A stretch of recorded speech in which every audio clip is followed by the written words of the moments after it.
pasar al primer bloque temático del día de hoy, en el que van a estar Isabel Villaseñor, Manlio, Fabio Salinas y Luis Barba. Les propongo que en este bloque vayan presentando cada uno de los ponentes 20 minutos y después tengamos una sesión de preguntas al final de aproximadamente 15 minutos. En el bloque 1 vamos a tratar, van a abordar reflexiones en torno a la innovación tecnológica en conservación, y la primera presentación es de la doctora Isabel Villaseñor. Les voy a leer un resumen de su currículum. Isabel es licenciada en Restauración de Bienes Muebles y maestra y doctora en Arqueología por el Instituto de Arqueología del University College en Londres. Actualmente se desempeña como subdirectora de Conservación e Investigación aquí en la Coordinación de Conservación. Sus intereses y líneas de investigación incluyen la conservación del patrimonio cultural y los principios éticos que le subyacen, así como su vinculación con los derechos humanos. Entre sus publicaciones recientes destacan La Cal, Historia, Propiedades y Usos, en coedición con el doctor Luis Barba, así como Del Patrimonio Cultural Inmaterial o La Patrimonialización de la Pintura, publicado en Cultura y Representaciones Sociales. Isabel nos va a presentar la innovación tecnológica en la conservación, un elemento indispensable para el crecimiento de la disciplina. Muchas gracias, Isabel. Hola, ¿qué tal? Nuevamente, buenos días a todos. Bueno, pues esta, más que una ponencia, son una serie de reflexiones, pues desde mi experiencia personal, un poco pues, por las instituciones que he transitado y también, sobre todo, pues desde que estoy aquí en la coordinación de conservación, específicamente en el puesto de la subdirección, y lo que me ha tocado ver en términos de cómo impulsar la investigación en el patrimonio cultural. Y bueno, una cosa que nos hemos dado cuenta es que pues esta cuestión de la innovación tecnológica es algo que está de cierta forma rezagado en México, pero sin embargo es como una línea prioritaria pues en el gobierno federal, en CONACYT, en todos los apoyos económicos, y que está ahí, y pues es algo que vamos a empezar a ver, yo creo, de manera creciente. Pero bueno, brevemente, pues, ¿qué es la innovación? La OCDE la define como el desarrollo y aplicación de nuevo conocimiento para la implementación de nuevos productos y procesos. Y también hace un énfasis en que culmina siempre en un ámbito comercial. Es decir, no basta con producir algo nuevo y demostrar que funciona, etcétera, sino que se tiene que llevar al ámbito comercial, pues para que las empresas lo fabrican, lo produzcan de manera estandarizada y se pueda comerciar y encontrar disponible, ¿no?, en el mercado nacional. Los tipos de innovación, brevemente, pues hay obviamente un tipo de innovación que no es tecnológica y que se refiere pues a innovaciones de tipo más organizacionales y mercadológicas, etcétera, que pues no vamos a ver ahorita, pero bueno, está la innovación tecnológica, que se refiere principalmente a la innovación de productos y procesos, y es en lo que nos vamos a centrar. Y bueno, la innovación puede ser gradual o radical, ¿no? Y bueno, les comentaba, hay innovación en las formas de organización del trabajo, que ahorita no vamos a discutir, pero sin embargo sí es algo en lo que deberíamos de estar pensando en la conservación, porque muchas veces el trabajo pues no es eficiente, simplemente porque la forma en que está organizado no es la mejor, ¿no? Y mucho trabajo y tiempo se pierde.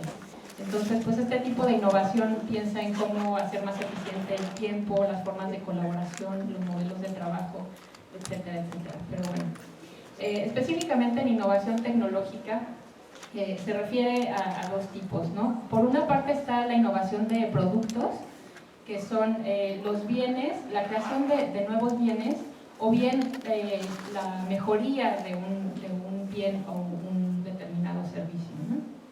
Y los procesos, que se refiere a la implementación de una producción nueva o mejorada.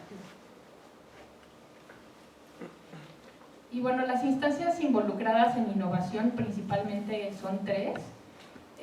Las universidades y los institutos públicos de investigación, que es donde pues, se hace la investigación, donde están pues todo este semillero de ideas, donde se desarrollan una serie de proyectos. Las empresas, que son las que en teoría pues, se benefician de alguna manera de esta investigación y sacan adelante los desarrollos para poder comercializarlos.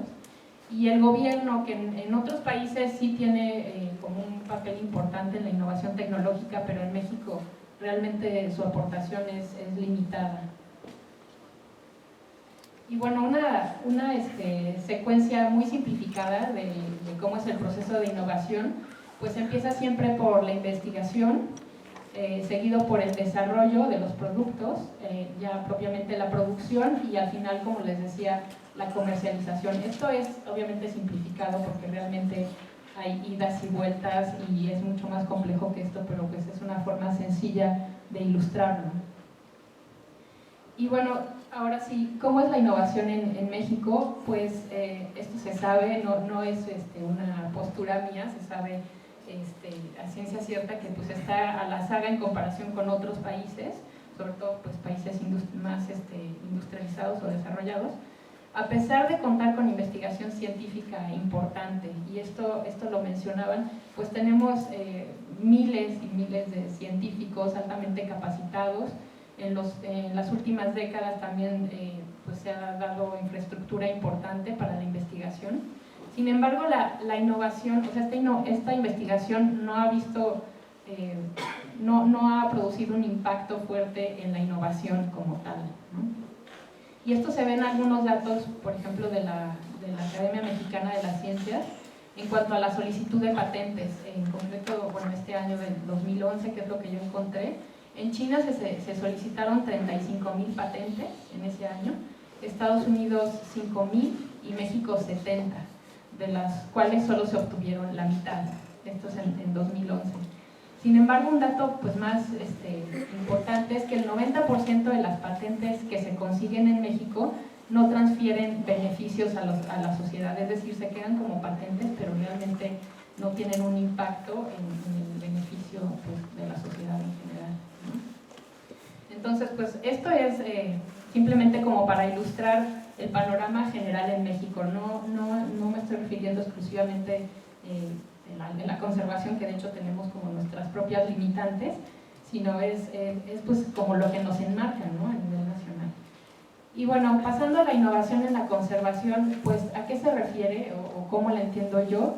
Pues principalmente son las innovaciones en cuanto a materiales de conservación, pero también en cuanto a técnicas y metodologías de intervención. Y como decían hace un momento, pues realmente a veces no tiene que ser la super tecnología de punta, sino a veces simplemente adaptaciones muy creativas, ¿no? que son innovadoras, ¿no? Y bueno, la innovación de productos y técnicas de conservación, pues hay poquísimos desarrollos en México, realmente. Y esto, pues, ¿qué es lo que produce? Pues en muchos casos tenemos limitadas opciones para tratamientos. Sí hay materiales diseñados, o sea, pensados y desarrollados para la conservación, muchos de ellos son importados y comercializados, pero aún así tenemos mucha limitación en cuanto a los tratamientos. Se me ocurre, por ejemplo, la consolidación de materiales inorgánicos in situ, tanto históricos como arqueológicos. A veces no tenemos realmente materiales, ¿no? Entonces seguimos usando cosas que son, pues, la verdad, poco eficientes, como el agua de cal, etcétera, que a veces pues, no funcionan bien, ¿no? A veces nos limitamos al uso de materiales tradicionales o producidos especialmente para un proyecto o un caso, ¿no? ¿A qué me refiero? Pues al uso de la baba de nopal, a la caseína, por ejemplo, a la fabricación de morteros, pero de manera específica para un caso, ¿no? Y esto, pues, ¿qué implicaciones tiene? Por una parte, pues son materiales que no están estandarizados, que es muy difícil estandarizar, y por otra parte, que consumen muchísimo tiempo, ¿no? Para un proyecto lo que implica tener el personal y el tiempo, por ejemplo, para moler los agregados que se le van a agregar a un mortero, y luego hacer las pruebas y hacer la observación. Todo ese trabajo previo como de investigación aplicada es muchísimo trabajo en horas hombre y que resuelven además nada más ese caso, ¿no? Ese proyecto, y no impacta más allá, ¿no? En ocasiones también hay un uso de materiales comerciales pero que no fueron pensados para conservación y no han sido estudiados ni avalados para conservación. Entonces ahí hay pues una serie de materiales, desde capas de protección o no sé, antigrafitis, impermeabilizantes, hidrofugantes, etcétera, etcétera, que fueron pensados más, por ejemplo, para inmuebles, pero no patrimoniales, no históricos ni arqueológicos, y pues eso también tiene una serie de problemas porque no son materiales muy estables físico-químicamente o no cumplen con ciertas características que nosotros estamos buscando en la conservación. Y por otra parte, pues se importan a veces ciertos materiales más especializados, por ejemplo, por parte de un proyecto, pero pues esto implica un altísimo costo y mucho tiempo, ¿no? Y a veces ni siquiera se pueden comprar por limitaciones administrativas, ¿no? Entonces, pues realmente esto es una dificultad que impacta en la conservación, y pues es necesario, ¿no? Pensar qué podemos hacer para innovar y producir en México los productos y las técnicas que necesitamos. Entonces, bueno, ¿cómo promover la innovación de productos y técnicas? Yo lo que creo y lo que les voy a plantear aquí es que lo principal que tenemos que hacer es cambiar la forma de pensar y hacer la investigación. Bueno, ¿y a qué me refiero? Pues quiero comenzar con una reflexión sobre cómo hacemos la investigación, sobre todo en el ámbito de la conservación. Yo sé que muchos de ustedes o algunos de ustedes vienen de otros ámbitos, quizás la manera de hacer investigación es distinta, pero esto que les voy a presentar es como mi percepción de cómo se hace la investigación específicamente en la conservación. Pues muchos de los proyectos de investigación están acotados a proyectos o estudios de caso distintos. Como hace un momento les platicabas, por ejemplo, si se va a intervenir una pintura mural de un sitio arqueológico o histórico, se desarrollan una serie de pruebas o un pequeño protocolo de investigación, pero impacta solamente en ese estudio de caso y no va más allá. Muchas veces la investigación se hace con recursos humanos y económicos del INAH, lo cual pues es un gran limitante en muchos de los casos. También muchas de las investigaciones llegan a publicarse, muchas de ellas se limitan a quedar plasmadas en informes de trabajo, pero no llegan a publicarse. Aunque debo decir que todo esto está cambiando, ¿no? Estoy haciendo como un corte en el tiempo, pero comparado a cómo era hace 2 décadas, pues claro que hemos visto una evolución, claro que hay más publicaciones, incluso hay más espacios para publicar. Hay una publicación específicamente de conservación que ya está indizada en el padrón de revistas de CONACYT. Entonces todo eso no existía, ¿no? Y sí hemos visto una evolución, pero aún así yo considero que gran parte de la investigación o de los esfuerzos que se hacen se pierden simplemente porque no llegan a publicarse.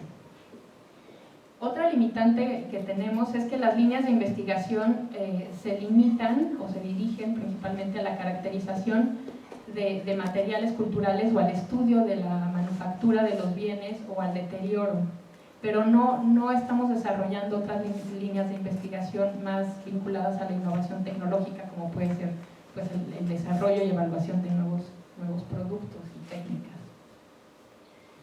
Y también mucha de la investigación se dirige al estudio de materiales que no están estandarizados y que difícilmente se pueden estandarizar. ¿A qué me refiero? Pues a todos los materiales tradicionales, que no es que yo tenga nada en contra de ellos, y de hecho creo que en algún sentido siempre se seguirán usando, ¿no? Por ejemplo, la alumbre y el método de jabón y alumbre para impermeabilizar cubiertas de monumentos históricos, pues creo que siempre se seguirá usando porque es algo fácil, barato, etcétera, ¿no? La baba de nopal, pues siempre se seguirá usando para mezclarla con la cal y para obtener ciertos recubrimientos, etcétera. Pero me refiero específicamente a materiales de conservación como consolidantes, adhesivos, agentes limpiadores, etcétera, que ahí yo creo que sí deberíamos de estar empezando a pensar en otro tipo de materiales, no, insisto, no porque los materiales tradicionales en sí mismos o a priori sean malos, sino porque simplemente no se pueden estandarizar, ¿no? Entonces, ya partiendo de ahí no podemos estudiarlos, no podemos controlarlos y no podemos garantizar que cada tratamiento sea llevado a cabo bajo ciertas condiciones, ¿no? Entonces ahí yo creo que sí tendríamos que empezar a cambiar eso. Y pues la investigación se hace sin miras a la producción y a la comercialización. Y bueno, pues ¿cómo pensar la investigación para que todos estos esfuerzos tengan un impacto en la innovación? Yo lo que creo es que en el área de conservación los restauradores tienen muchísima experiencia acumulada y mucha sensibilidad pues, por el tratamiento de los materiales culturales, ¿no? Entonces hay un gran conocimiento de técnicas, de materiales, de la forma en que fueron elaborados estos bienes culturales, y creo que se debería de aprovechar en el sentido de que son los restauradores quienes deben de plantear los problemas, ¿no? En el sentido de decir, pues necesito un material para consolidar tal papel, pero necesito que tenga estas y estas y estas características en cuanto a pH, en cuanto a permeabilidad, etcétera, etcétera, etcétera, ¿no? Porque conocemos a los bienes y creo que es importantísimo que se aproveche esta experiencia. Sin embargo, yo considero que obviamente la investigación no debe ser llevada a cabo solo por restauradores, sino que debemos de llevarla pues obviamente un paso más adelante y formar colaboraciones interdisciplinarias e interinstitucionales pues para incrementar nuestras capacidades científicas y tecnológicas, ¿no?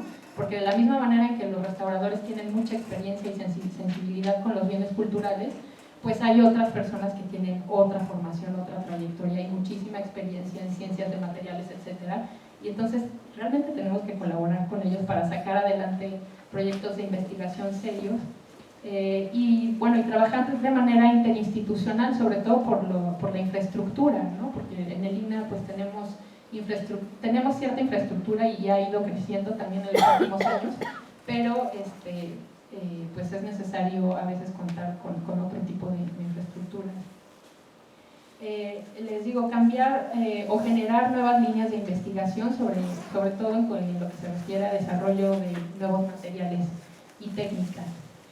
También necesitamos financiamientos externos, porque tradicionalmente los proyectos ejecutados en el INAH se hacen con presupuesto del INAH, pero esto en investigación simplemente no puede ser así. Un investigador serio, ya sea aquí en México o en muchos otros países del mundo, sabe que su institución está pues para contar con ciertos recursos, ¿no? Pero hay obviamente muchas otras instancias externas que dan apoyos considerables para sacar adelante proyectos de investigación, y en concreto en México pues tenemos que hablar del CONACYT, de todos los programas y fondos que hay.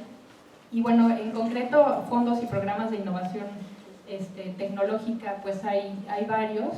Está el programa de estímulos a la innovación, el Fondo de Innovación Tecnológica, el Fondo Sectorial de Innovación, que se da en conjunto con la Secretaría de Economía, y ahorita les voy a explicar un poquito más de ese. El Comité de Apoyos Institucionales, PRODECIT y FORDECIT, y son distintos apoyos. Algunos están dirigidos a empresas, otros a institutos de investigación y universidades públicas, pero bueno, hay maneras, ¿no?, de contar con recursos.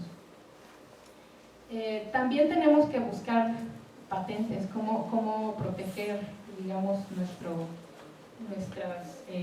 nuestra propiedad intelectual, y buscar una vinculación con el sector productivo pues, para la transferencia del conocimiento y la comercialización.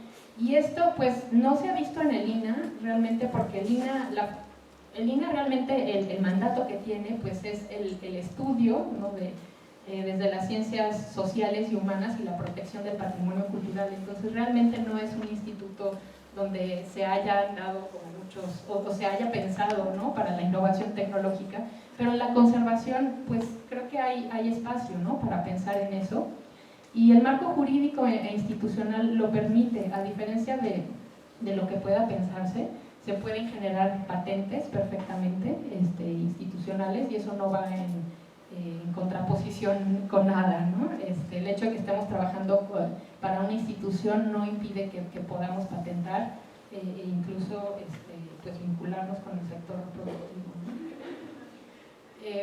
Y bueno, les quería platicar brevemente nada más de las oficinas de transferencia de conocimiento, que básicamente son oficinas que vinculan a las universidades y los centros de investigación con el sector productivo. Y esto en México tiene muy pocos años, desde el 2011 empezaron los apoyos para crear estas oficinas, y la idea de esto es que justamente todo el trabajo de investigación que se haga pues en las universidades o en los centros de investigación tenga un impacto social, ¿no? Y bueno, reflexiones finales. Yo creo que, como les decía, es necesario un cambio en la forma de hacer y pensar la investigación. Sobre todo debemos pensar las colaboraciones y pues reconocer que sí, los restauradores tenemos mucha sensibilidad, mucho conocimiento en materiales, etcétera, pero tenemos que colaborar con otros especialistas que conocen más de ciencias de materiales, ¿no? Aunque nosotros en la carrera tengamos muchas materias de química, de materiales, etcétera, no tenemos ese perfil ni esas capacidades, y en el INA tampoco está la infraestructura necesaria. Entonces tenemos que pensar de esa manera y pues tener más apertura y abrirnos a nuevos horizontes de trabajo y financiamiento para que justamente la investigación tenga un impacto en la innovación tecnológica. Muchas gracias.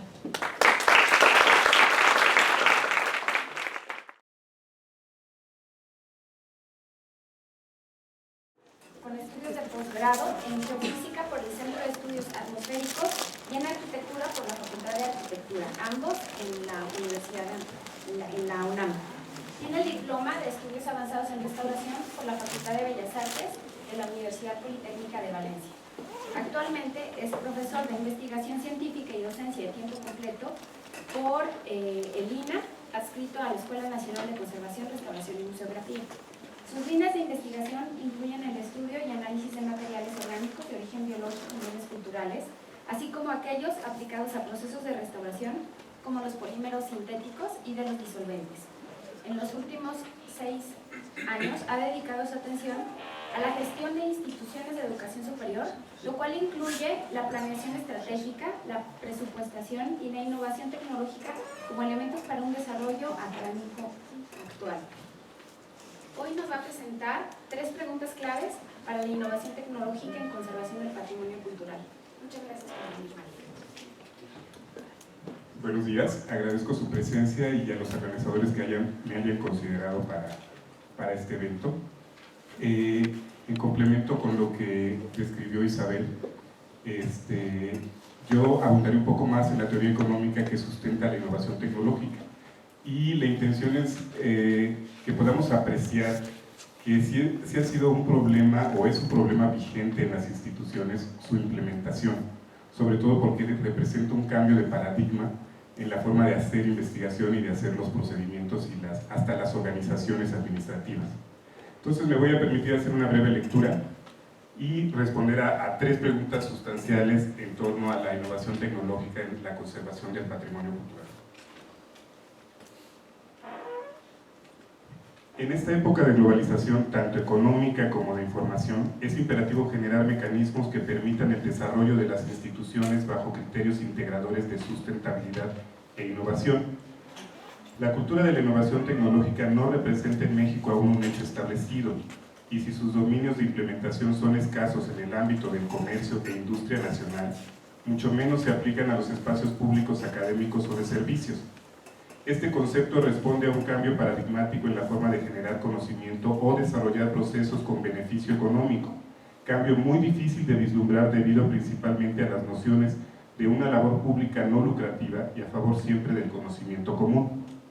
Sin embargo, el presupuesto que se le asigna a una institución pública marca siempre los alcances y los límites de la capacidad de innovación tecnológica, por lo cual legítimamente se justificaría una autosustentabilidad económica, principio fundamental de la innovación tecnológica. ¿Es la innovación tecnológica lo que pensamos que es? ¿Qué tan lejos o tan cerca estamos de dicho concepto desde la conservación y restauración? Innovación en el sentido coloquial implica un cambio que introduce novedades, y cuando se le asigna el término tecnológico, entonces se habla de nuevas propuestas de inventos y de hasta su implementación económica. Este es un término económico, el cual fue introducido por Joseph Schumpeter, quien lo define como el establecimiento de una nueva función de producción. Hay que tener siempre presente que la economía y la sociedad cambian cuando los factores de producción se combinan de una manera novedosa, sea cual fuese el ámbito de crecimiento o el sector de productividad y servicios, también sea pública o privada. Entonces, se dice que las invenciones e innovaciones son la clave del crecimiento económico y quienes implementen estos cambios de manera práctica son los emprendedores. En concreto, innovación tecnológica es un concepto absolutamente económico cuyas generalidades intentaré describir brevemente y a continuación. Primera pregunta. ¿Qué es la innovación tecnológica? Complementando la definición de Isabel, en 1971 la OCDE hizo el primer intento de acercamiento a una definición más global. Es la primera aplicación de la ciencia y la tecnología en una nueva dirección seguida de un éxito económico. La definición pone el acento sobre los productos y los procedimientos de producción que simultáneamente incorporan un cierto grado de novedad y reciben una sanción positiva del mercado. Esta definición involucra una serie de etapas indefectiblemente unidas entre sí, las cuales generan un conjunto de procesos de innovación. La primera etapa, investigación, va a ser todos los procesos de generación de nuevo conocimiento y sus aplicaciones para la solución de problemas. Invención es un producto o proceso que posee características de novedad y transformadoras, entendiéndose indistintamente como productos de bienes o servicios. Otro factor importante es la protección. El cuidado preventivo ante un eventual riesgo o problema, siempre regido por un marco legal y jurídico, como prerrogativa de quien inventó el procedimiento o el servicio. Y por último, la comercialización, dar las condiciones y vías de distribución para la venta del producto.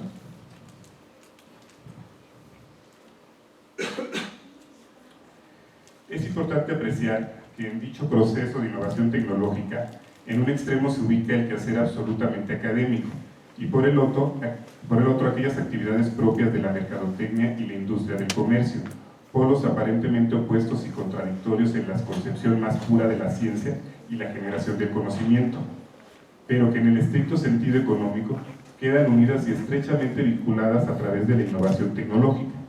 Por lo tanto, para generar innovación tecnológica se requiere de actividades científicas, tecnológicas, organizacionales, financieras y comerciales.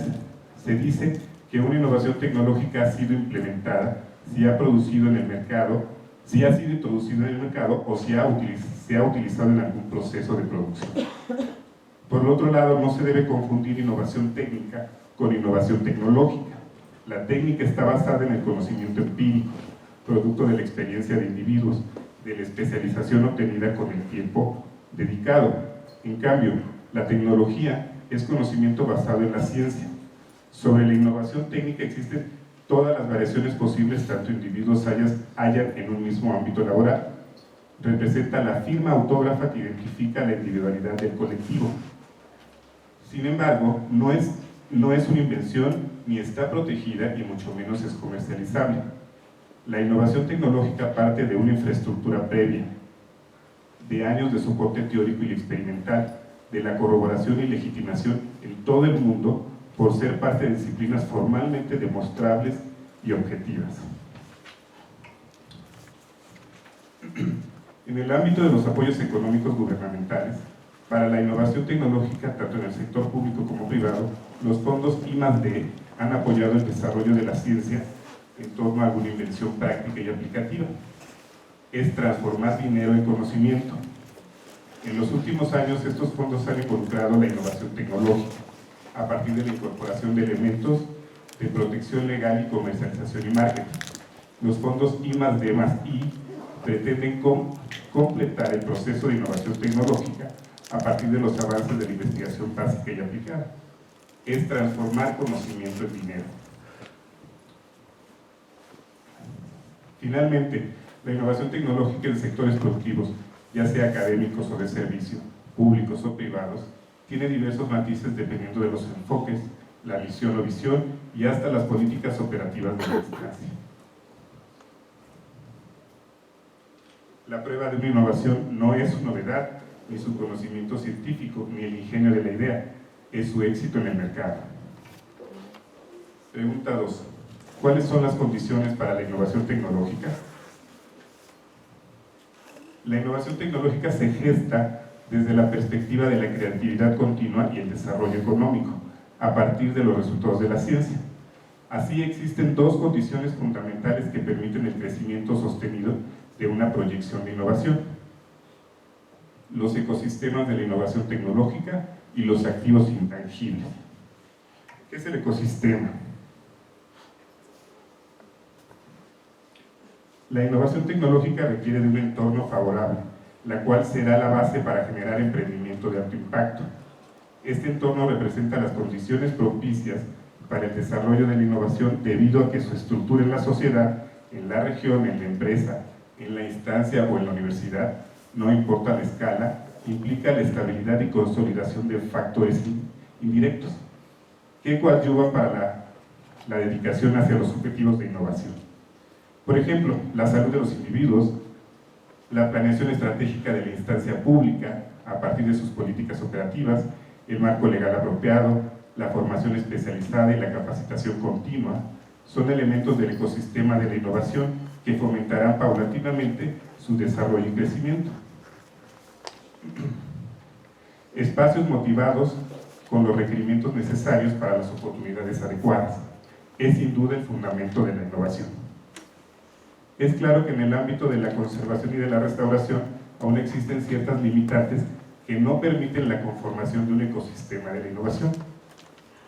Desde la deficiente tecnología de la información y el conocimiento hasta la falta de políticas públicas claras y enfocadas hacia las nociones de autosustentabilidad. Segundo, son los activos intangibles.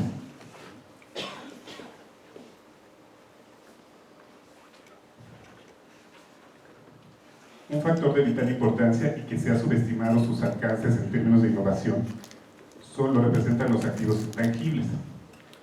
En una empresa pública como el INA, bueno, en un sector público, una instancia académica de servicios, los activos intangibles representan el capital más valioso incluso que la propia infraestructura. Los activos intangibles son aquellos bienes y servicios con capacidades funcionales y operativas que se mantienen vigentes durante el desarrollo de las actividades y que no son monetarios, son identificables, sin sustancia física, que generan beneficios económicos futuros controlados por la entidad. ¿Cuáles son estos? Van desde las licencias, las bases de datos, los documentos legales que posee la institución, los derechos y concesiones, las patentes, derechos de autor, y hay una serie de activos intangibles muy particular que se llaman los ocultos, aquel capital humano e intelectual que son de amplia experiencia y de gran importancia en el desarrollo de la institución.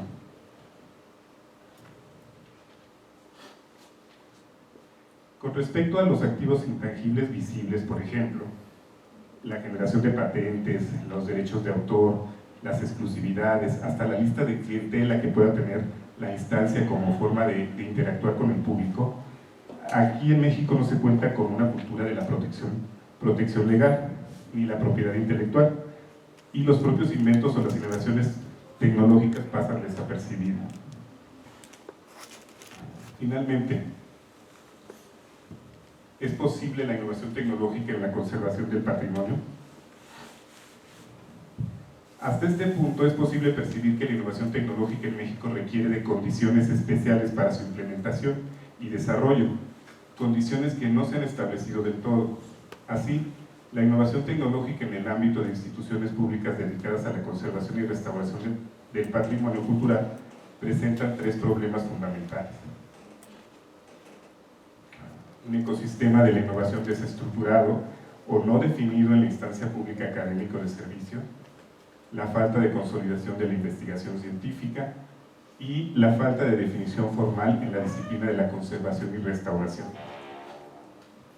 La primera, mientras los elementos del ecosistema de la innovación tecnológica no estén consolidados, o cuando menos estructurados en un proyecto de desarrollo, no es posible pensar en la posibilidad de avances en la ciencia y su respectiva implantación en la economía. Inseguridad, injusticia, salarios, modernidad tecnológica son algunos de los rezagos que impiden un capital humano centrado en el desarrollo y una fuga de capital intelectual por mejores espacios. La falta de consolidación de la investigación científica implica que debemos de inventar o debemos de enfocarnos hacia las ciencias de transferencia, las cuales representan un papel esencial sirviendo de interfaz entre el mundo de las ciencias puras y el de la industria. Este tipo de ciencia se ocupa de problemas concretos que se presentan efectivamente en todos los campos de la actividad humana. Consideradas como áreas o disciplinas, las ciencias de transferencia pueden extender las fronteras clásicas que separan la ciencia de la tecnología. Las mismas estructuras de organización pueden, en cierto caso, engendrar innovaciones simultáneamente en los conocimientos tecnológicos y científicos.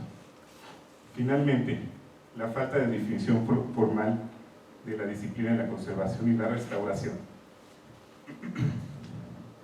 Y como todo problema profundo de la conservación y restauración de bienes culturales, el cual implique cambios en paradigmas y procederes, como adaptaciones a la modernidad del mundo globalizado, caemos siempre en la necesaria definición disciplinar de la restauración, que no es otra cosa que la teoría que sustenta sus quehaceres y decisiones. Hay una frase que define muy bien este carácter y esta característica típica de la restauración. De Klein y Rosenberg, en 1986, dice: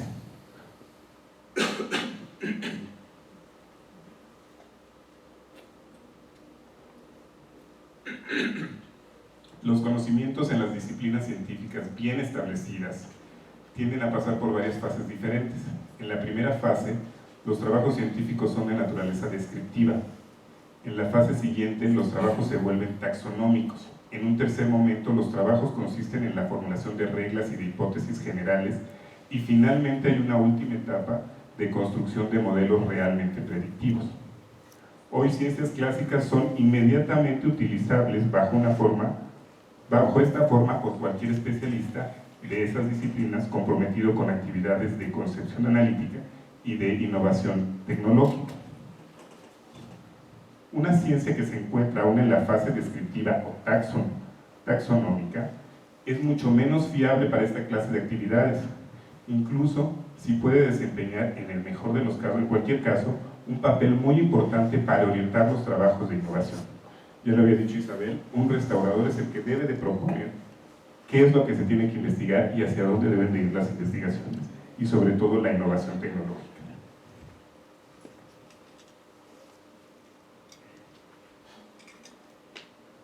Hay un modelo famoso que sirve para describir el problema de la innovación. Para describir el proceso que alimenta el stock del conocimiento y de tecnologías, podemos servirnos de la imagen de la bola de nieve. Para que la bola de nieve pueda rodar y crecer, debe darse un cierto número de condiciones. Es preciso disponer desde el comienzo de una masa crítica. Una base de conocimientos, tecnologías, es indispensable para entrar en el círculo virtuoso de la tecnología y el crecimiento. Cuando esta masa crítica no existe o es insuficiente, los poderes públicos tienen que ayudar a su creación y comenzar a hacer rodar la bola de nieve.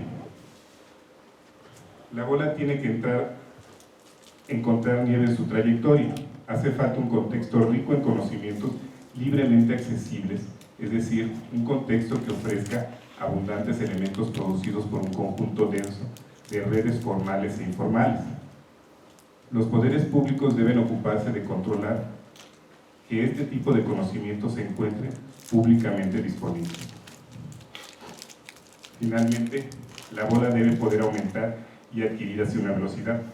La capacidad de absorción de las empresas es esencial para transformar un contexto favorable en ventajas económicas reales.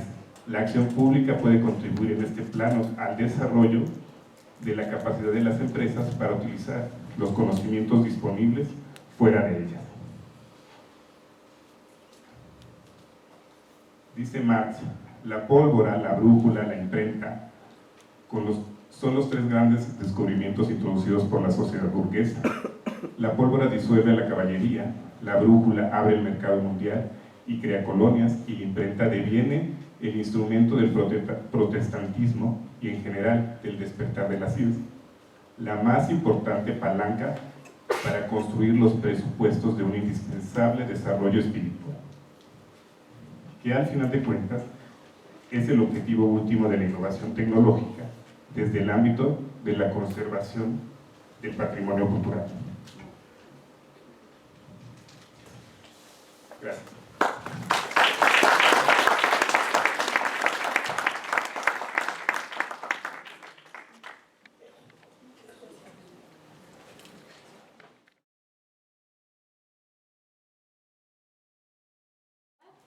Nos va a presentar la tecnología prehispánica en apoyo de la innovación tecnológica para la conservación.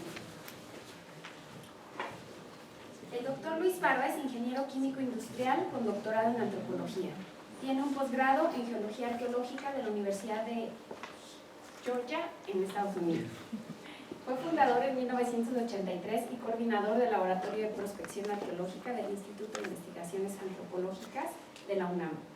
Ha sido impulsor de la prospección arqueológica en México y ha participado en 90 temporadas de trabajo de campo en distintos sitios arqueológicos del país y del extranjero.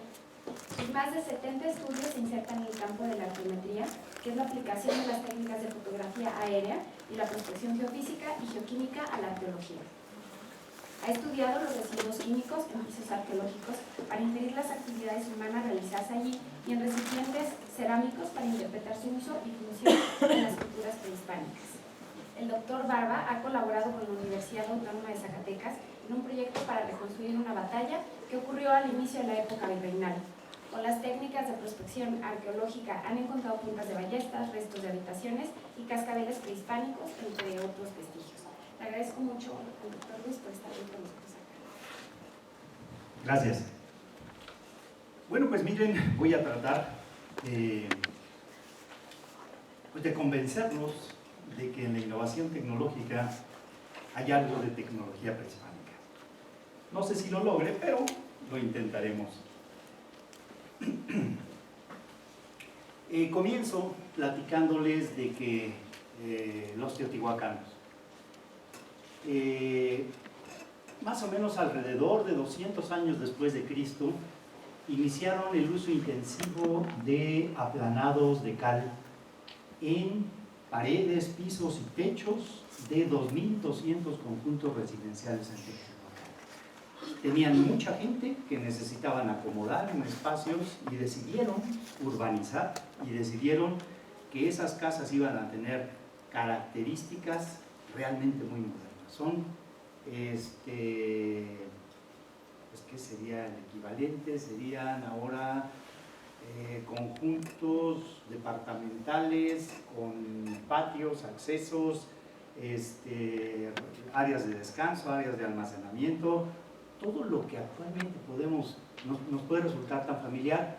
Ya los teotihuacanos lo tuvieron, pero lo interesante es de que decidieron que para vivir en ese espacio urbano aglomerado iban a requerir de unas superficies blancas, limpias, decorables, y recubrieron toda su ciudad con algo así como 5 milímetros de espesor de un aplanado de cal fantástico, y así como que es uno de los conjuntos excavados. De esos 2.200 hay como 20 excavados, y de esos 20, este es uno de ellos, Ostoyahualco, 500 metros cuadrados de superficie, unas 4 o 5 familias viviendo en ese lugar.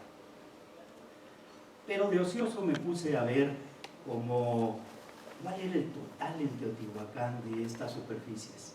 Y yo estimo que puede llegar a 12 millones de metros cuadrados si sumamos los techos, las paredes y los pisos, aún de plazas y calles que estaban también recubiertos. Si tomamos en cuenta 4 milímetros de espesor para estos aplanados, la cantidad de carbonato de calcio usado en Teotihuacán fue alrededor de 20.000 toneladas.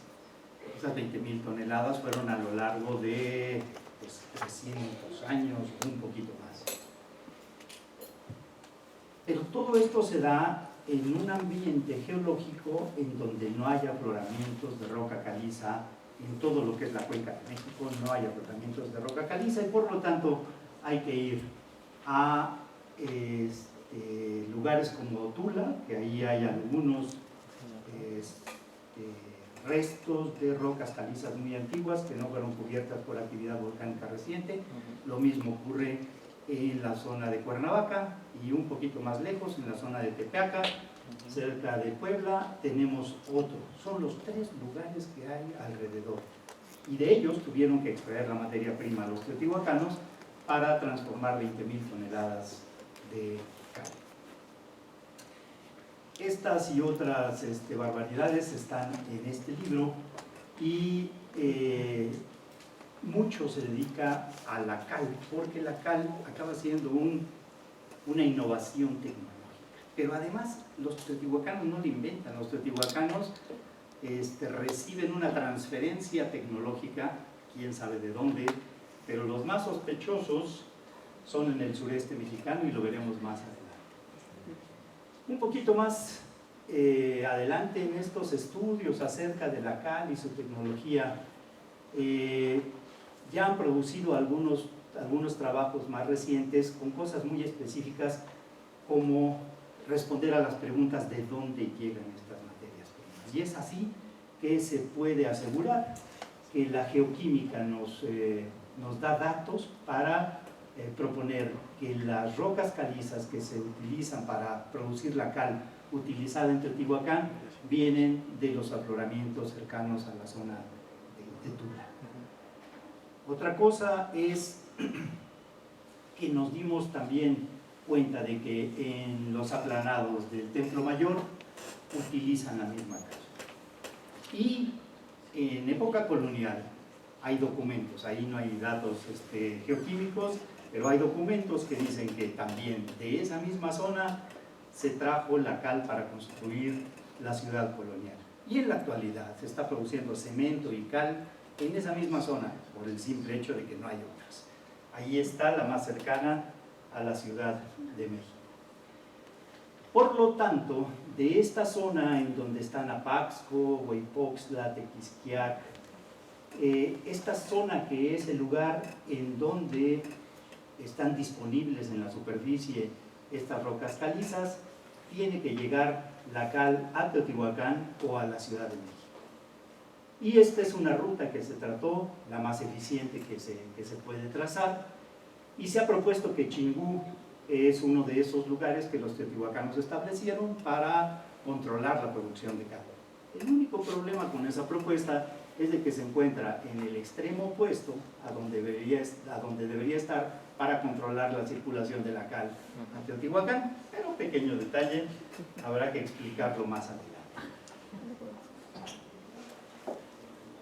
En ese mismo trabajo hubo otro caso de proveniencia, otro caso de estudio de proveniencia, y ha sido muy exitosa la colaboración con la Universidad de Calabria en Italia, que había trabajado estos temas para el ámbito italiano, y tienen un equipo de última tecnología que es un ICP con ablación láser. Esa ablación láser permite tomar muestras puntuales con un diámetro de 20 micras de zonas, y fue absolutamente necesario para determinar la composición de estas que son esquirlas de vidrio. Estas esquirlas de vidrio resultaron una sorpresa porque están presentes en la mayoría de los aplanados en Teotihuacán.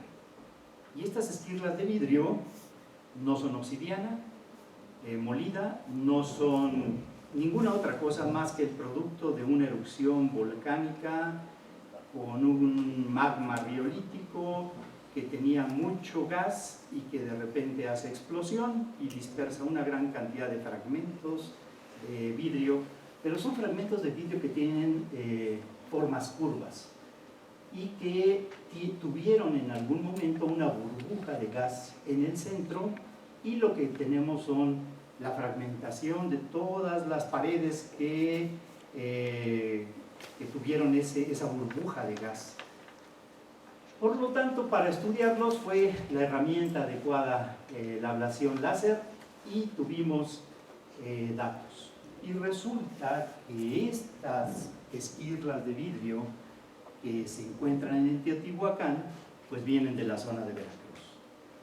Y bueno, ahí empezamos a tener problemas porque dijimos, ¿y cómo vamos a justificar que de 300 kilómetros de distancia los teotihuacanos traen la materia prima para mezclarla con 20,000 toneladas de cal? Esa es una cuestión muy reciente, muy interesante, que se las dejo hasta ahí. Hay otra cosa que tuve el privilegio de trabajar con Isabel y rastreamos los orígenes tecnológicos de la cal. Estos orígenes en la literatura, que por cierto es muy poca, los sitios con reportes de producción de cal, son estos que ustedes ven repartidos en un espacio de tiempo muy grande. Realmente no tenemos documentación sobre producción de cal, está muy mal representada en la literatura. Pero tenemos algunos reportes más sobre la cal utilizada en la arquitectura y a veces desde épocas muy tempranas. Vean ustedes estos reportes en donde se dan los lugares de aparición temprana de la cal. Pero luego viene este espacio que está al norte de Guatemala, un poco en Belice y algunos en lo que ahora es el extremo de nuestro país. Pero en esa zona hay un surgimiento importante y uso de la cal en la arquitectura. Continúa este uso. Hay algunos reportes en el centro de México.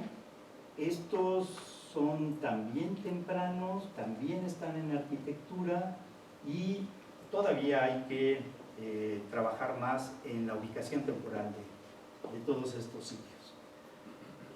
Porque, bueno, como es normal, muchos de los datos temporales son por asociación con el material arqueológico. Y entonces ahí se presta a muchas inexactitudes en la asignación de la temporalidad. Pero mientras no tengamos otra forma, esa es la manera en lo que lo podemos hacer. Bueno, después de estos espacios en el área del norte de Guatemala, Belice y sur de México, hay algunos casos que se dan ya en el norte de la península, pero este es un momento importante. Este es el momento en que les decía yo que alrededor de 200 después de Cristo llega la cal a Teotihuacán. Ya llega después de más de 1500 años de haberla utilizado en el sureste de México y llega como una transferencia tecnológica y los teotihuacanos, yo no sé de quién, pero aprendieron que tenían que buscar cierto tipo de roca, que tenían que quemarla de cierta forma y después tenían que mezclarla con otras cargas para poder utilizarla para los propósitos que se necesitaban. Pero bueno, en el lugar de origen eso no era tan complicado, porque si algo favoreció la aparición de esa tecnología en el sureste es que disponen de mucha madera, y disponen de mucha madera que debe estar en forma de ramas, porque cortar, como bien en algún momento planteó Isabel precisamente, es cortar con hachas de piedra grandes árboles no tiene sentido. Entonces tienen que utilizar ramas en gran cantidad de ciertos diámetros para poder realmente hacer eficiente el corte. Luego, para alcanzar esas altas temperaturas se necesita no solo mucho combustible, sino encontrar la manera de que no se pierda la energía por radiación. Y necesitan entonces hornos. Y esos hornos, durante mucho tiempo, se pensó que habían llegado en la colonia, que habían sido importada esa tecnología, y no es el caso.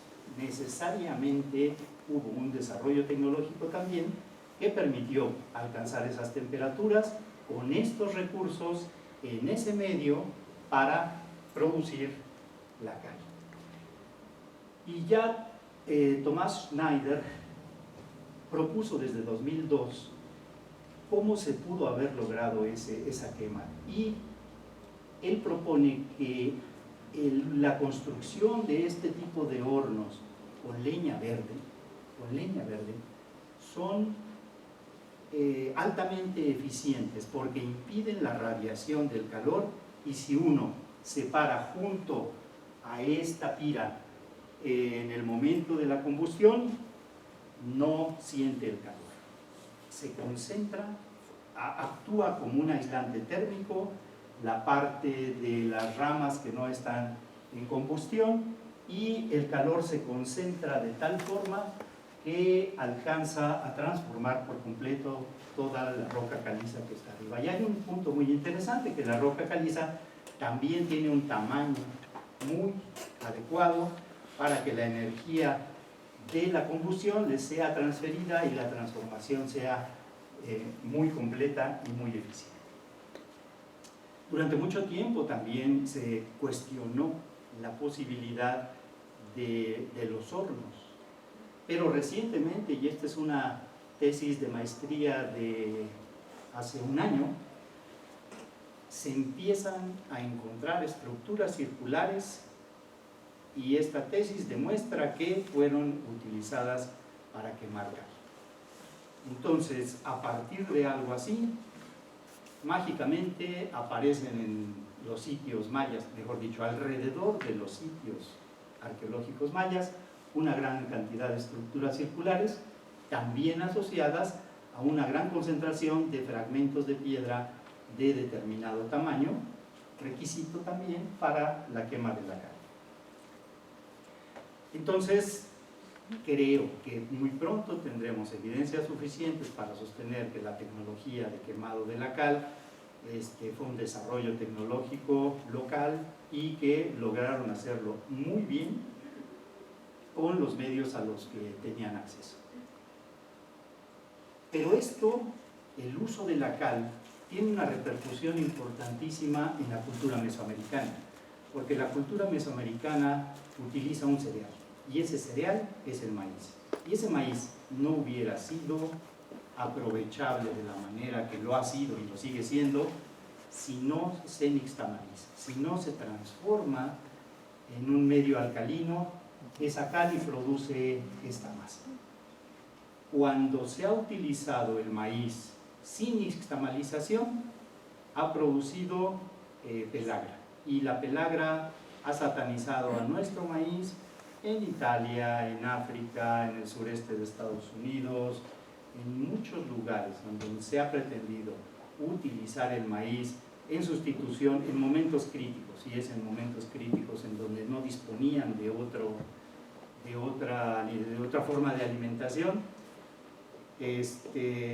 Utilizaron mucho maíz, les dio pelagra y se satanizó al maíz. Por lo tanto, el maíz en muchos lugares se utiliza para dárselo a los animales.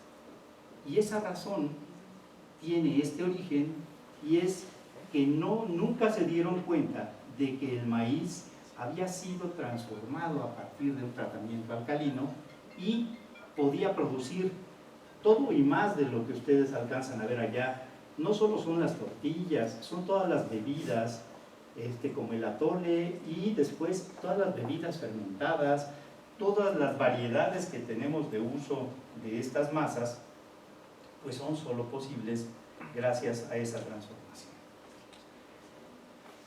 Pero además, sobre todo en el norte de la península de Yucatán, y es algo que Isabel ha seguido con mucho interés, están los depósitos de agua llamados chutumes. Estos depósitos son muy eficientes para mantener el agua de lluvia durante 6 u 8 meses disponibles para los pobladores.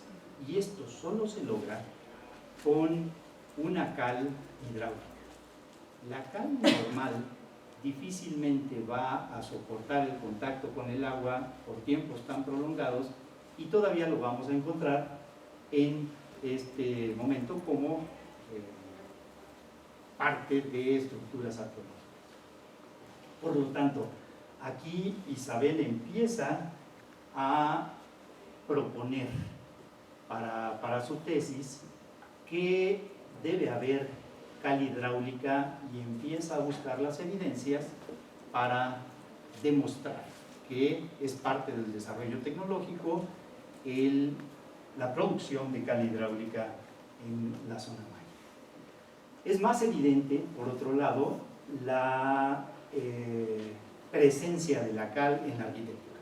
En la arquitectura es muy evidente, pero nos logra rebasar los ángulos de reposo de la arquitectura de tierra y vuelve unos ángulos muy cercanos a los 90 grados en algunas de las estructuras del área maya.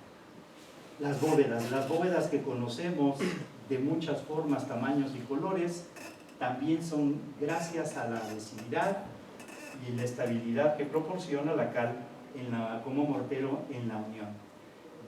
Pero otra cosa que también fue absolutamente necesaria para desarrollar la pintura mural de la forma en que la conocemos, pues fue tener el sustrato adecuado de cal para poder lograr, a base del uso de aditivos orgánicos y de pigmentos, pero toda la expresión gráfica que se da en la pintura mural.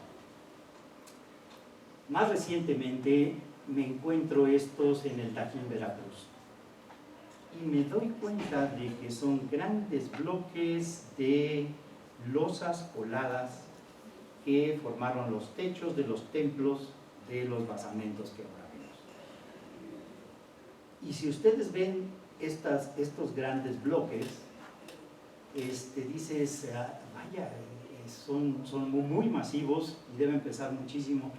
Pues no pesan tanto como parecen. Y resulta que son una mezcla de piedra pómez, de cantos rodados de piedra pómez con cal, que fueron pues losas aligeradas que permitieron el aprovechamiento quizá del sílice contenido en esta piedra pómez, la reacción hidráulica y la ligereza les dan la capacidad de ser losas coladas de techos horizontales que hay que estudiar con cuidado, pero que no estamos inventando gran cosa. Si tenemos evidencias, no solo en el Tajín, sino techos planos, por ejemplo, también en Tulum, de losas coladas, ya es un desarrollo tecnológico del uso de la cal que vale la pena seguir.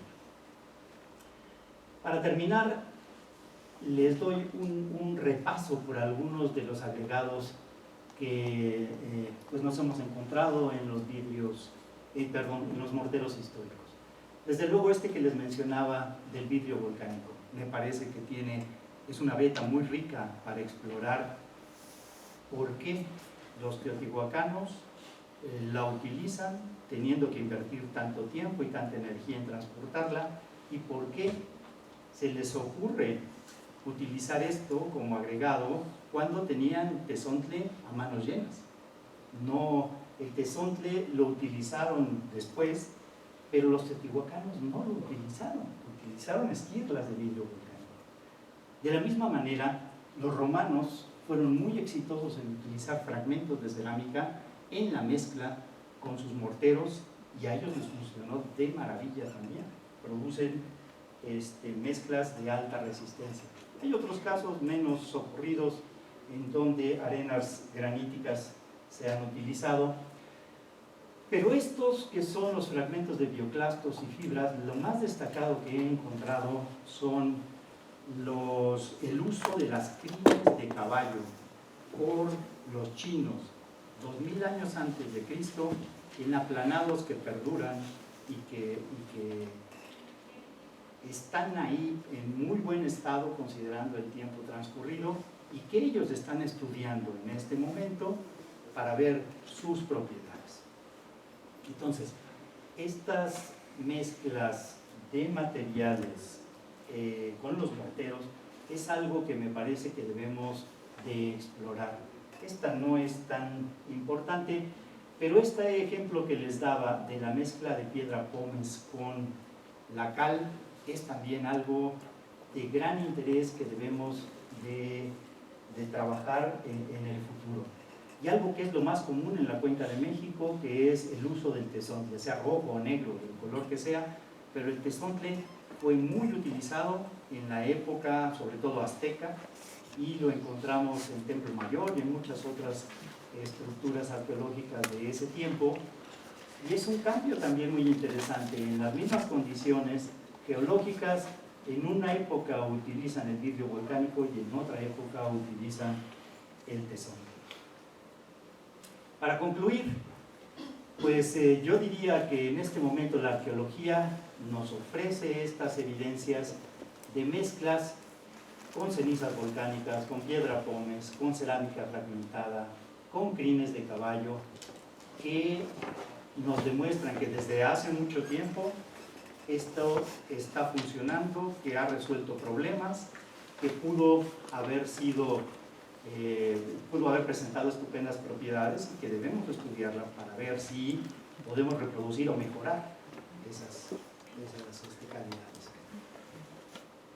Creo que también es importante aprovechar ese conocimiento antiguo para ver si algunos de ellos nos ofrecen soluciones a problemas actuales, y también creo que debemos dejar un poquito la cal como objeto único de estudio y empezar a estudiar sus mezclas y sus propiedades, evaluar sus propiedades para realmente tener elementos de juicio para decir si sí o si no funcionan de alguna u otra manera. Y bueno, quizá también esto nos permitirá sustituir al cemento, que ha presentado un montón de problemas, sobre todo cuando se utiliza para intervenir el patrimonio. Gracias.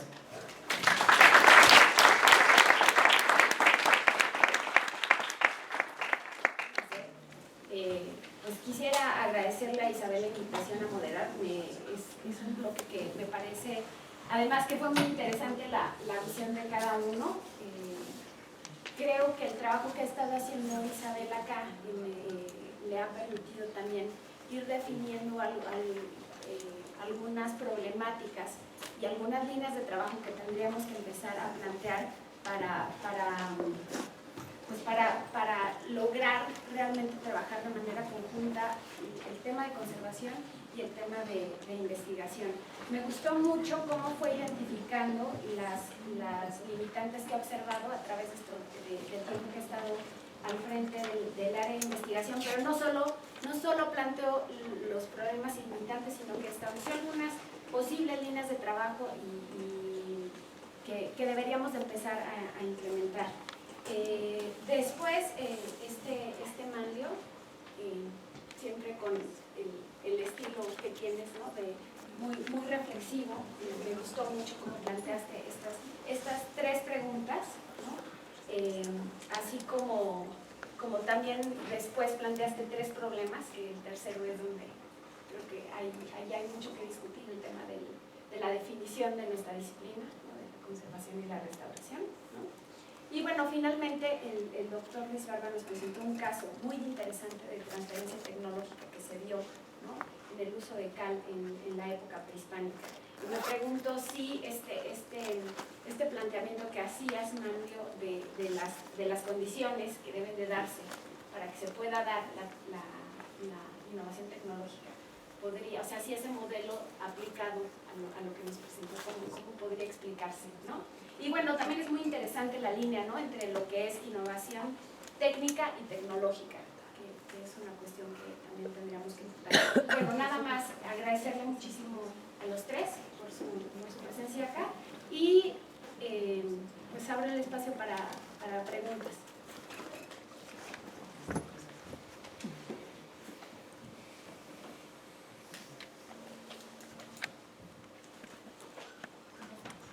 Hola, buenos días a todos. Esta no sé si es una pregunta o una reflexión. escuchamos que estamos en un cambio, no sé si la palabra paradigma aplique, pero una serie de cambios en la dogmática.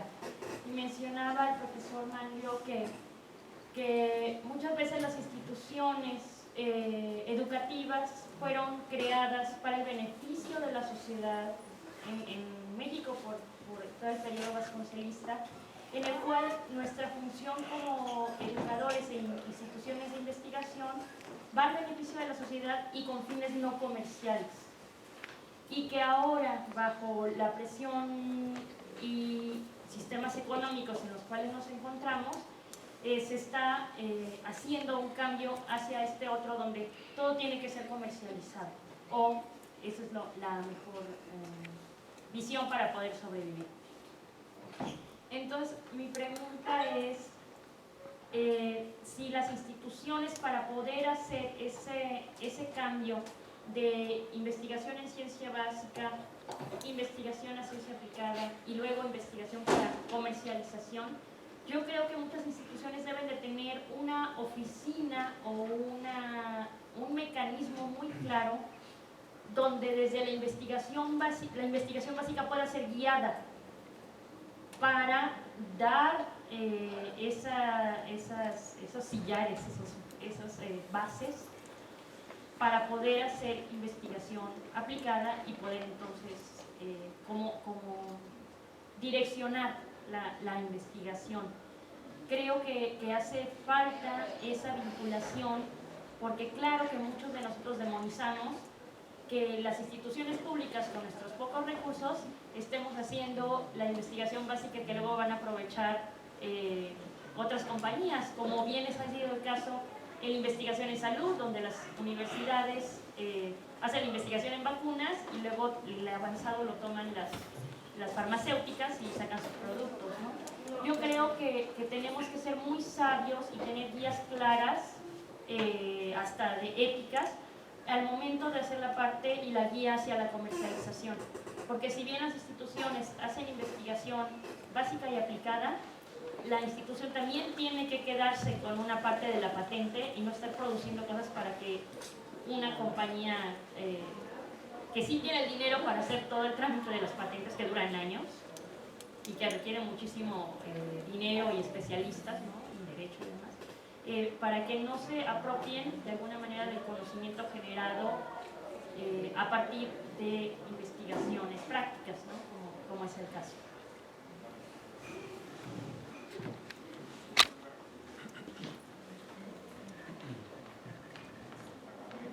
Bueno, sí, mira, les comenté que tenía, bueno, les leyó Talía que hace unos 6 años para atrás tengo experiencia en gestión de instituciones de educación superior, y una de las misiones era generar oficinas de transferencia de tecnología, y fue súper complicado, o sea, nunca lo conseguí, cuando menos en la UAM, en la Universidad Autónoma Metropolitana, porque se confunde la gestión de la transferencia de tecnología con yo soy un investigador básico y ya le doy un invento y que lo utilice la universidad para sacar algo productivo, y no, debe de haber personajes que tengan esa inventiva, esa creatividad como para ver lo que estoy investigando, darle una utilidad comercial, y la oficina de transferencia o de gestión tecnológica debe de darnos el apoyo administrativo para todos los cauces que se requieren y llegar a los vínculos industriales y a finalmente la protección legal y la implementación económica, que es lo que define básicamente una innovación tecnológica. Es increíble cuando uno se mete a estos temas, lo ha de saber Isabel, pero suena un poco feo, o sea, ¿por qué yo tengo que trabajar para que alguien gane dinero? Pero es la realidad, así está definida la innovación tecnológica. Y el que, por ejemplo, muchas personas, en restauración sobre todo, tratemos de asimilar tecnología de otro país, estaremos haciendo uso nuevo de las cosas que no hacemos, pero no estamos innovando por nuestro propio camino. Entonces, eso sí, yo sí reconozco que debe ser un cambio de pensamiento en las instituciones, ¿no? Y que tenemos la infraestructura, tenemos el ingenio, pero no tenemos las capacidades para llegar al paso más allá. complementando un poco lo que dijo Mario, pues efectivamente hay muchas cosas que reflexionar. Sin embargo, pues es el modelo económico en el que estamos. Pero ahí también tengo que decir que debemos de pensar también pues en el otro sentido, ¿no? En el sentido de que finalmente las empresas también generan mucho dinero, pagan muchos impuestos. Estos impuestos van a dar a fondos públicos y de ahí se inyecta a través del dinero a las instituciones. Y también lo que hay que decir es que muchísima de esa investigación que se hace con fondos públicos no encuentra salida o no tiene un impacto social.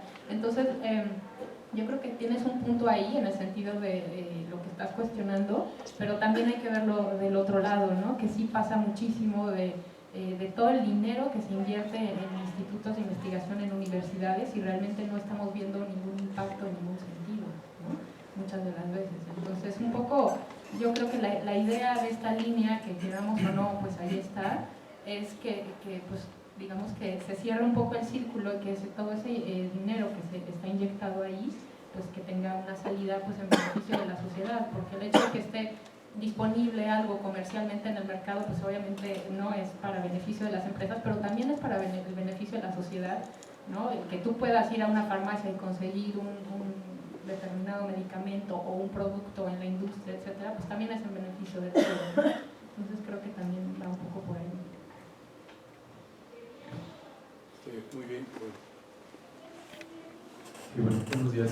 Bueno, quiero agradecer a cada uno de los ponentes por traernos a colación un tema que en verdad es muy apasionante. Nosotros creo que desde un punto de vista social, económico, necesitamos empezar a mirar ese tema de la innovación cada vez con mayor cuidado, pero también estoy pensando que este cambio de paradigmas, al menos desde el punto de la investigación, implica también el mirar un poco más de cerca el quehacer del investigador en México.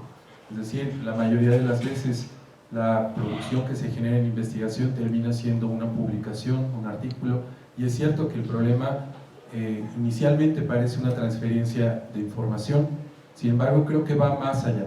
Es decir, dentro de los institutos a veces los mecanismos no son los adecuados para que se pueda formular una patente, o incluso los mismos posgrados no están todavía muy acorde o muy en sintonía con estas ideas, quizás por el punto de la comercialización. En el momento en el cual empezamos a plantear estos puntos, nos damos cuenta de que además no solo es el trabajo de una persona o de un conjunto, tiene que ser verdaderamente un verdadero comité muy bien pensado, el que pueda llevar todos estos temas a través de los diferentes pasos que necesita para que puedan llegar a un buen término.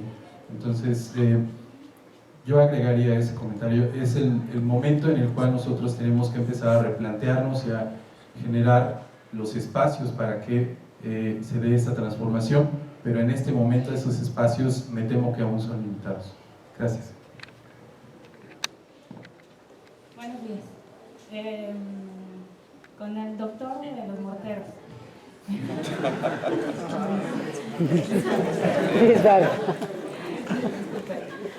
Soy malísima para los nombres.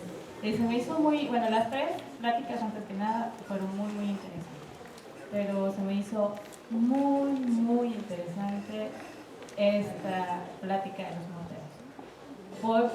¿Por qué? Porque nosotros estamos en la parte sur del país, en Campeche.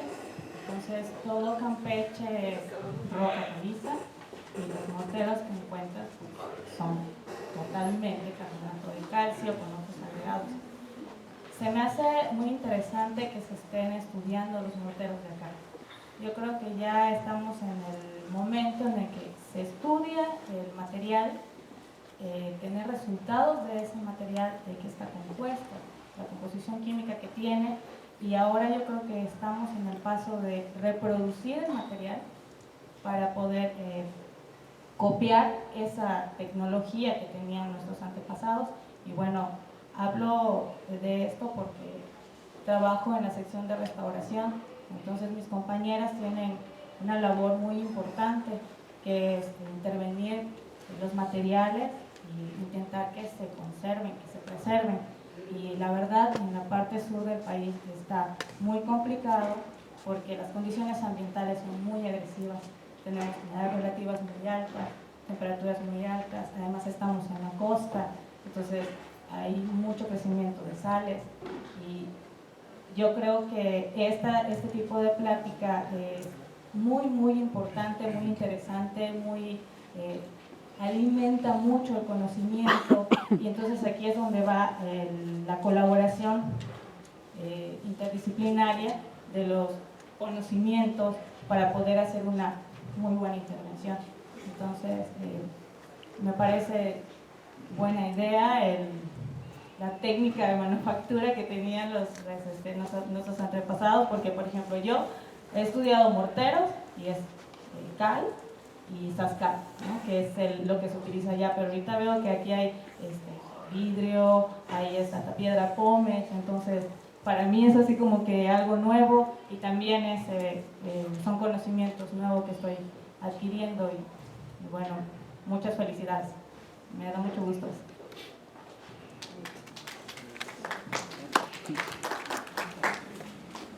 Bueno, pues sí, a mí me parece que es un momento muy propicio. Creo que nos hemos dado cuenta de que la cal es una parte de este patrimonio que habíamos olvidado. Realmente no teníamos muchos estudios sobre ella.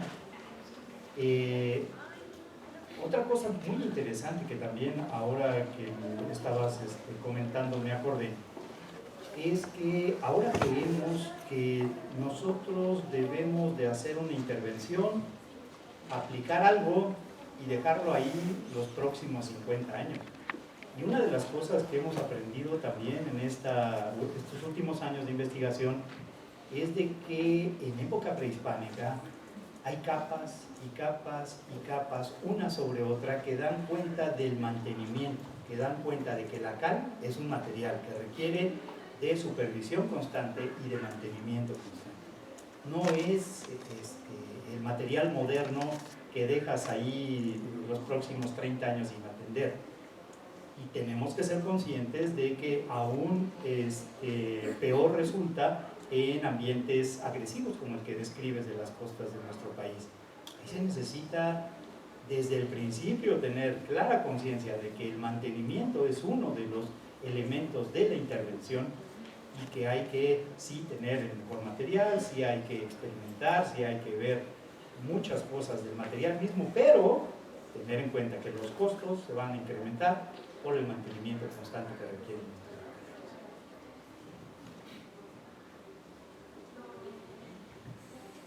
Bueno, pues si no hay otra pregunta, y nuevamente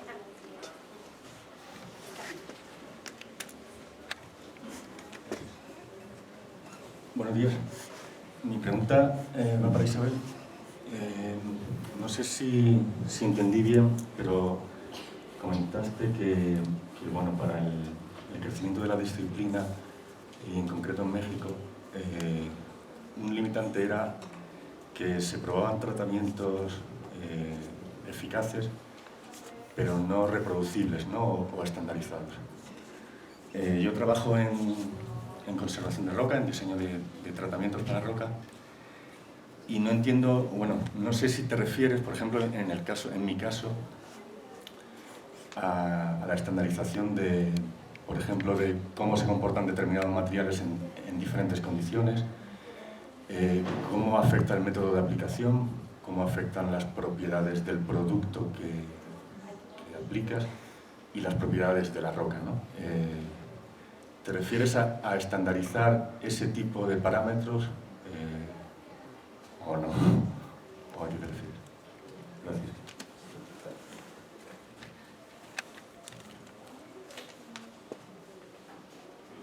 Gracias, Andrea. Hola, ¿qué tal, Juan?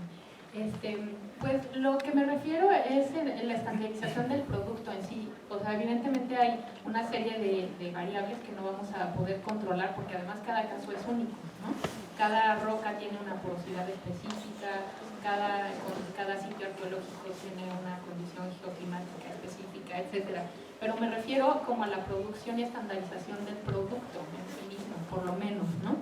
Porque lo que pasa es que mucha de la investigación que se hace, pues un poco de manera casera, pero también llevada a otros niveles, es que se estudian muchos materiales tradicionales, por ejemplo, exudados de árboles, caseínas, cosas así, que es muy difícil estandarizar porque a veces, o sea, no sé, desde qué especie se usa, qué maguey se usa, la maduración de la planta, el contexto climático en el que creció la planta, etcétera. No digo que no puedan llegar a ser estandarizables en cierto punto, ¿no? Pero como se han estudiado, como se ha investigado mucho en conservación, en concreto los materiales tradicionales, tienen esa desventaja, ¿no? Porque no se pueden reproducir tan fácilmente. O sea, la baba de nopal difícilmente se puede volver a extraer de la misma forma y adquirir el mismo producto con la misma concentración, el mismo poder adhesivo, etcétera, etcétera. Entonces, en ese sentido me refiero que es importante buscar la estandarización del producto. Concuerdo contigo en que hay una serie de cosas que no podemos controlar, que eso ya son cuestiones intrínsecas a la problemática de cada caso, pero por lo menos la estandarización del producto, pues para poderlo evaluar, ¿no? Y controlar y efectivamente en algún punto decir si funciona o no funciona, porque yo lo que he visto es que, por ejemplo, ahorita estoy dirigiendo una tesis del uso de la caseína en la conservación de obra mural, es que las posturas son radicalmente distintas. O sea, hay restauradores que odian a la caseína porque nunca les funcionó y se amarilló, y etcétera, etcétera, y hay otros que les ha funcionado bien, ¿no? En cierto tipo de casos. Y eso tiene que ver con que no hay control en la obtención del producto. A eso me refiero.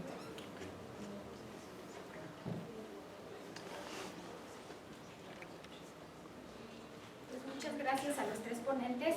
Y les pido por favor, si tenemos un receso de 5 minutos para venir al siguiente bloque temático, en lo que vamos cargando las presentaciones y tomamos un poquito de aire todos los que estamos en el auditorio. Muchísimas gracias a todos.